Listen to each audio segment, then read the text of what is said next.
India that is Bharat.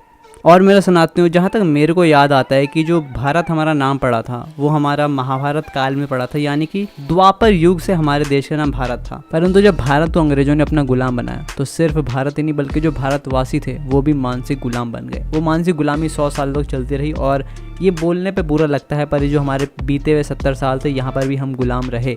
India नाम सोचते हैं। अगर हमसे कोई पूछे कि आपके देश का नाम क्या है तो 90% जनता यही कहेगी कि हमारे देश का नाम इंडिया है, ना कि भारत। इस पे भी मैं एक डिटेल वीडियो बनाऊंगा कभी, तो आप अगर हमारे चैनल को देखते आ रहे हैं, आपको हमारा कंटेंट पसंद है तो इसको सब्सक्राइब जरूर कीजिए।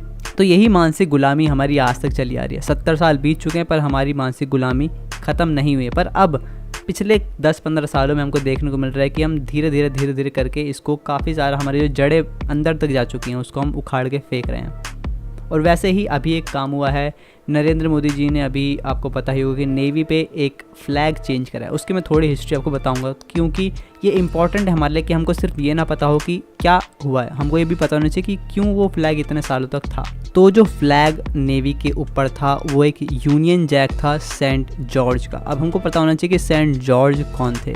तो इन्होंने क्रिश्चियनिटी को फैलाने के लिए क्रूसेड्स किए थे। अब आप इसको एक तरह से वॉर समझ सकते हो कि अपना जो कल्चर है, अपना जो कल्ट है उसको फैलाना है। तो ब्रिटेन से सेंट जॉर्ज आए थे। ओनली उनका एक ही काम था कि कैसे इसको ज़्यादा से ज़्यादा कन्वर्जन्स कराया जा सके। और उन्होंने उनका काम देख के अंग्रेजों ने उनको जो सम्मान दिया उसकी वजह से वो फ्लैग के ऊपर आपको एक लाल क्रॉस दिख रहा होगा। इवन अगर आप डॉक्टर्स के यहाँ जाते हैं तो जो सामने एक रेड क्रॉस होता है वो भी क्रिश्चियनिटी का ही सिंबल है। पर यहाँ पर हमारा आता है कि हम लोगों का दिल इतना बड़ा है कि अगर आप कुछ भी पॉजिटिव कर रहे हो और उसमें आप अगर अपना कल्चर थोपो, आपको चीज़ ऐसी करनी है बट काम पॉजिटिव हो रहा है तो हमको कोई भी दिक्कत नहीं है। तो वैसे ही सेंट जॉर्ज जिन्होंने यहाँ पर कत्लेआम मचाया होगा, भाई कन्वर्जन्स पीसफुल नहीं थे, उनको बहुत ज़्यादा मारा पीटा, तब जाके आपको दिखते हैं कि आज इतना बड़ा कन्वर्जन्स हो रखे हैं। तो उसको हटाया था अटल बिहारी वाजपेयी जी ने, 2001 में उनकी गवर्नमेंट आई थी तब। लेकिन फिर से आई कांग्रेस और उसने उसको हटा के दोबारा से वो क्रॉस लगाया। अब आपको समझ आ रहा होगा कि वो गवर्नमेंट किसको सपोर्ट करती है। इवन हमारे जितने भी धर्म गुरु हैं उनको भी इन्होंने जेल में सिर्फ फेक एलिगेशंस के चलते डलवा दिया, क्योंकि वो भी मास कन्वर्जन्स को घर वापसी करवा रहे थे। तो उनको ये चीज़ पसंद नहीं आई, इसलिए हमारे कई सारे जो धर्म गुरु हैं उनको फेक रेप केसेस में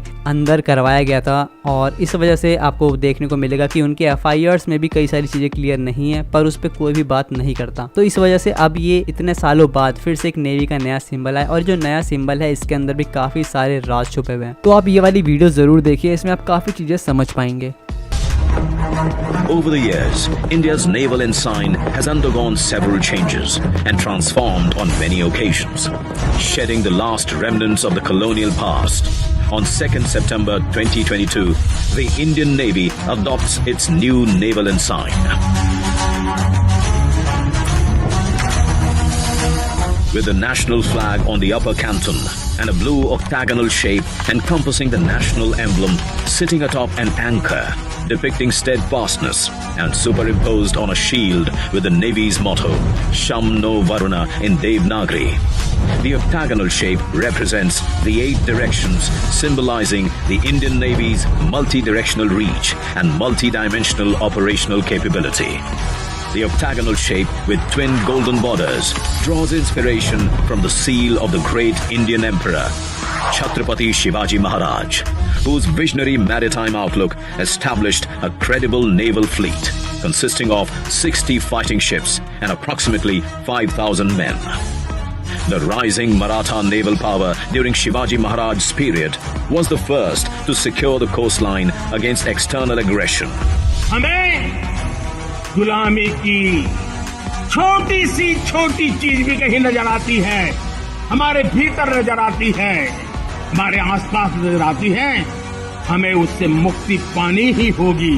तो ये वीडियो पूरा इंग्लिश में था तो मैं इसको थोड़ा समराइज कर देता हूँ कि इसमें क्या क्या बताया गया। तो पहले आप इस न्यू सिंबल का अगर शेप देखेंगे तो ये बहुत ज़्यादा सिमिलर है छत्रपति शिवाजी महाराज की मुद्रा से। उनका भी एक ऐसे सिंबल था और ये सिंबल उनके जैसा क्यों दिखता है, इसका सबसे बड़ा कारण ये है कि छत्रपति शिवाजी महाराज को मॉडर्न नेवी का फादर माना जाता है। उन्होंने इसको रिवाइव करा था। अब अगर आप हिस्ट्री में जाएंगे तो पीछे जाएंगे, अगर आप एंशियंट देखें तो वो सिर्फ राजा चोला थे जिनकी समुद्रिक शक्ति बहुत ही ज़्यादा अधिक थी। इसी के कारण उन्होंने कंबोडिया तक अपना राज्य कायम करा। और अब एक मूवी भी आ रही है तो उसमें मुझे लगता है उनको बहुत ही ज़्यादा अच्छे से दिखाया होगा। तो इस वजह से जो हमारे नेवी का सिंबल है वो चेंज हुआ। और आपको नेवी की टैगलाइन है शन नो वरुण, जिसका अर्थ होता है may Varun be peaceful to us, यानी कि जो वरुण देवता हैं, जो जो समुद्र के हमारे देवता हैं वो हम पे अपनी कृपा दृष्टि बनाए रखें। और ये छोटे छोटे चेंजेस हैं हमको देखने में या फिर ज़्यादा नहीं लगते कि यार ये तो ठीक है भाई, हो गया, लेकिन ये हमारे चेंजेस बहुत पहले हो जाने चाहिए थे, हम इसको ढोते आ रहे हैं। और यहीं जो हमारा एक नया शिप भी वहाँ पर आया है जो युद्ध पोत है, उसके बारे में मुझे बहुत ज़्यादा डिटेल में तो नहीं पता, पर ऐसा मैंने जितना भी सुना है वो पिछले जो शिप था शायद विक्रांत, उसके ही पार्ट्स उसमें लगे हैं और एक तरह से उसको बोला जा रहा है कि उस शिप का जो हमारा युद्ध पोत है उनका पुनर्जन्म हुआ है। साथियों, जल परिवहन के क्षेत्र में भारत का बहुत गौरवमयी इतिहास रहा है, हमारी समृद्ध विरासत रही है। हमारे यहाँ नौकाओं और जहाजों से जुड़े श्लोकों में बताया गया है, दीर्घिका तरणी ही लोला गत्वरा गामिनी तरीहि जंगाला प्लाविनी चैव धारिणी वेगिनी तथा। ये हमारे शास्त्रों में इतना वर्णन है। दीर्घिका तरुणी लोला गत्वरा गामिनी जंगाला प्लाविनी धारिणी वेगिनी। हमारे यहाँ जहाजों और नौकाओं के अलग अलग आकार और प्रकार होते हैं। हमारे वेदों में भी नौकाओं, जहाजों और समुद्र से जुड़े कितने ही मंत्र आते हैं। वैदिक काल से लेकर गुप्त काल और मौर्य काल तक भारत के समुद्री सामर्थ्य का डंका पूरे विश्व में बजता था। छत्रपति वीर शिवाजी महाराज ने इस समुद्री सामर्थ्य के दम पर ऐसी नौसेना का निर्माण किया जो दुश्मनों की नींद उड़ाकर रखती थी। जब अंग्रेज भारत आए तो वो भारतीय जहाजों और उनके जरिए होने वाले व्यापार की ताकत से घबराए रहते थे। इसलिए उन्होंने भारत की समुद्री सामर्थ्य की कमर तोड़ने का फैसला लिया। इतिहास गवाह है कि कैसे उस समय ब्रिटिश संसद में कानून बनाकर भारतीय जहाजों और व्यापारियों पर कड़े प्रतिबंध लगाए दिए गए थे। भारत के पास प्रतिभा थी, अनुभव था, लेकिन हमारे लोग इस कुटिलता के लिए मानसिक रूप से तैयार नहीं थे। हम कमजोर पड़े और उसके बाद गुलामी के कालखंड में अपनी ताकत को धीरे धीरे भुला बैठे। अब आजादी के अमृत काल में भारत अपनी उस खोई हुई शक्ति को वापस ला रहा है। उस ऊर्जा को फिर से जगा रहा है। साथियों, आज 2 सितंबर 2022 की ऐतिहासिक तारीख को इतिहास बदलने वाला एक और काम हुआ है। आज भारत ने गुलामी के एक निशान, गुलामी के एक बोझ को अपने सीने से उतार दिया है।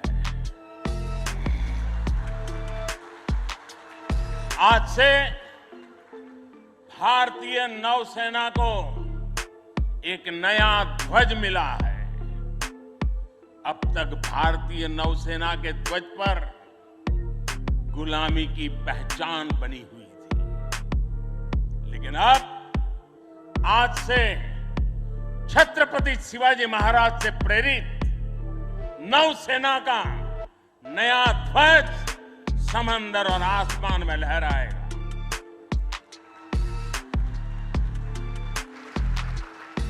कभी रामधारी सिंह दिनकर जी ने अपनी कविता में लिखा था,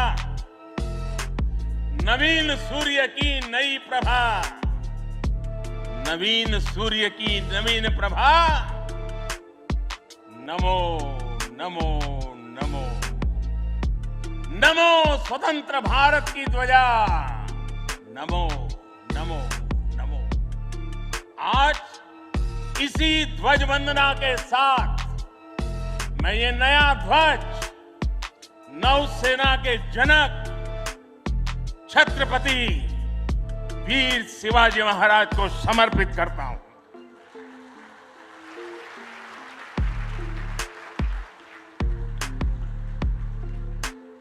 मुझे विश्वास है भारतीयता की भावना से ओतप्रोत ये नया ध्वज भारतीय नौसेना के आत्मबल और आत्मसम्मान को नई ऊर्जा देगा।